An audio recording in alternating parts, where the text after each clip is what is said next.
ওই যে একটা প্রেম করছে জীবনে, প্রেমিকা ছেড়ে চলে গেছে, ওর ধারণা যে দুনিয়ার সব আমার চলে গেছে। একটা মেয়ে, মেয়ের অভাব নাকি দুনিয়ায়? হ্যাঁ,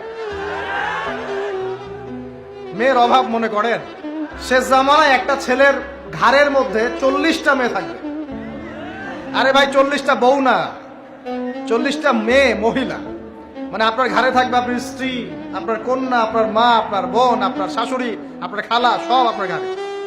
শেষ জামানায় মেয়েদের সংখ্যা আস্তে আস্তে বাড়তে থাকবে, ছেলেদের সংখ্যা আস্তে আস্তে কমতে থাকবে। যুদ্ধ বিগ্রহ বেশি হবে, ছেলে মানুষ একটু বেশি মারা যায় না, বাইরে চলাফেরা বেশি করে, অ্যাক্সিডেন্ট আছে, রোড অ্যাক্সিডেন্ট, এই সেই, যুদ্ধ বিগ্রহ। এমনি গড়াইও ছেলেদের কম, আর ছেলেদের জন্মহার কিন্তু মেয়েদের চেয়ে কম। শিশু ছেলে মারা যায় বেশি, মেয়েরা মারা যায় কম। ছেলেরা এমনিতেই সংখ্যায় কম হবে, আর শেষ জামানায় মেয়েদের সংখ্যা আরো বেশি বাড়তে থাকবে।